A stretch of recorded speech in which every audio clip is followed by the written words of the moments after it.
લોકસભાની ચૂંટણી નજીક આવી રહી છે એટલે સ્વાભાવિક છે કે ઠેર ઠેર નવા ઉદ્ઘાટનો અને ઉદ્ઘાટનોના માધ્યમથી ચૂંટણીનો પ્રચાર કરવામાં આવશે.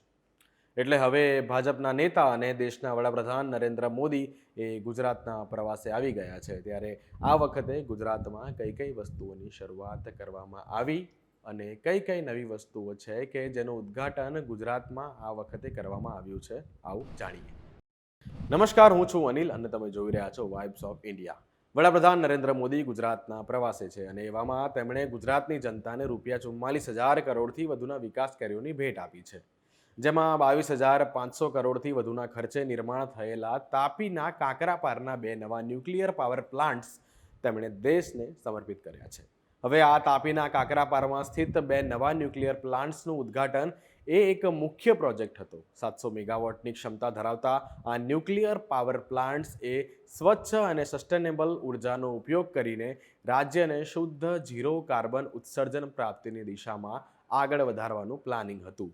ગુજરાતમાં ભારતના પ્રથમ સ્વદેશી પરમાણુ ઉર્જા સંયંત્ર એટલે કે nuclear energy plant Kakrapar atomic power પ્લાન્ટમાં યુનિટ 3નું ઉદ્ઘાટન ભારતના પરમાણુ ઉર્જા ક્ષેત્રમાં એક મહત્વપૂર્ણ સિદ્ધિ છે. ભારતીય વૈજ્ઞાનિકો અને એન્જિનિયરો દ્વારા ડિઝાઇન કરવામાં આવેલ આ પ્રેશરાઇઝ્ડ હેવી વોટર રિએક્ટર આંતરરાષ્ટ્રીય ધોરણોને અનુરૂપ સ્વદેશી નવીનીકરણ અને અત્યાધુનિક સુરક્ષા ઉપયોગોનું ઉદાહરણ છે.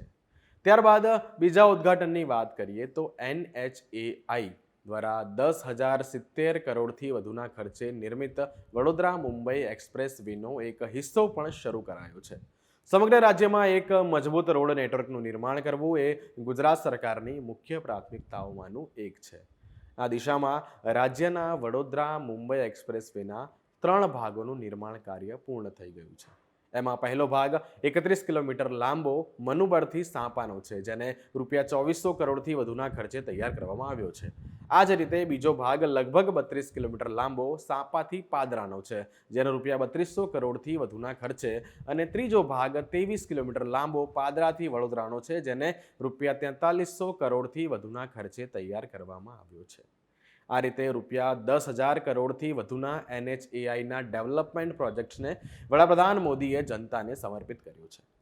સુરતની વાત કરીએ તો સુરત મહાનગરપાલિકા, સુરત અર્બન ડેવલપમેન્ટ ઓથોરિટી અને ડ્રીમ સિટીના વિકાસ કાર્યોનું કુલ મળીને ₹5,040 કરોડથી વધુના વિકાસ કાર્યોનું લોકાર્પણ અને ખાતમુહૂર્ત પણ કરવામાં આવ્યું છે. તેમાં ₹3,000 કરોડથી વધુના ખર્ચે 41 વિકાસ કાર્યોનું ખાતમુહૂર્ત અને ₹2,000 કરોડથી વધુના ખર્ચે 18 વિકાસ કાર્યોનું લોકાર્પણ કરાયું છે.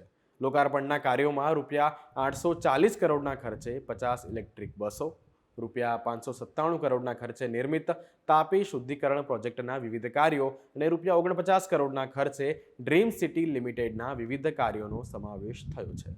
જ્યારે ખાતમુહૂર્તના કાર્યોમાં ₹924 કરોડના ખર્ચે પાણી પુરવઠા યોજના, ₹825 કરોડના ખર્ચે conventional barrage, Surat urban development authority વિસ્તારના વિવિધ ગામોમાં નલ સે જલ યોજના હેઠળ ₹480 કરોડના ખર્ચે નિર્માણ થનારી પાણી પુરવઠા યોજના વગેરે જેવા વિકાસ કાર્યોનો સમાવેશ થયો છે.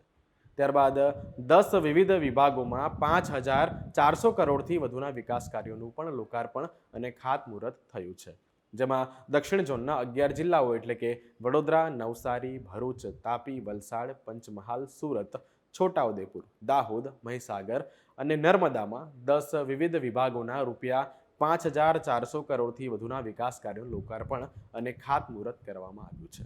આ જિલ્લાઓમાં ઉર્જા અને પેટ્રોકેમિકલ્સ, માર્ગ અને મકાન, જળ સંસાધન અને જળ વિતરણ, આદિજાતિ વિકાસ, શ્રમ અને રોજગાર વિભાગ, ગૃહ વિભાગ, શહેરી વિકાસ, વિજ્ઞાન અને ટેકનોલોજી અને ભારત સરકારના પેટ્રોલિયમ અને પ્રાકૃતિક ગેસ મંત્રાલયના 55 વિકાસ કાર્યોનું લોકાર્પણ અને ખાતમુહૂર્ત કરવામાં આવ્યું છે. ઉલ્લેખનીય છે કે દક્ષિણ ગુજરાતના વિકાસ કાર્યોના લોકાર્પણ અને શિલાન્યાસની આ લાંબી શ્રેણીમાં રેલવેના ₹1,100 એટલે કે 1,100 કરોડથી વધુના વિકાસ કાર્યો પણ સામેલ છે. આ રેલવે પ્રોજેક્ટ્સની દક્ષિણ ગુજરાતના અનેક જિલ્લાઓને ફાયદો થશે. જો કે આ ફેબ્રુઆરી મહિનાની વાત કરવામાં આવે તો આ બીજી વખત છે કે જ્યારે વડાપ્રધાન નરેન્દ્ર મોદી દ્વારા ગુજરાતને આવી ભેટ મળી છે. આ પહેલાં તાજેતરમાં જ વડાપ્રધાન નરેન્દ્ર મોદી 10 ફેબ્રુઆરીના રોજ વર્ચ્યુઅલી લગભગ 1 લાખથી વધુ આવાસોનું લોકાર્પણ અને શિલાન્યાસ કર્યો હતો. તો આ પ્રકારે ચૂંટણી નજીક છે અને એવામાં ઉદ્ઘાટનોનો માહોલ ચાલી રહ્યો છે. જો કે આ વિષય પર તમારું શું મંતવ્ય છે, તમે શું વિચારો છો એ કમેન્ટમાં જરૂરથી જણાવજો અને વધુ માહિતી માટે જોતા રહો વાઇબ્સ ઓફ ઇન્ડિયાને.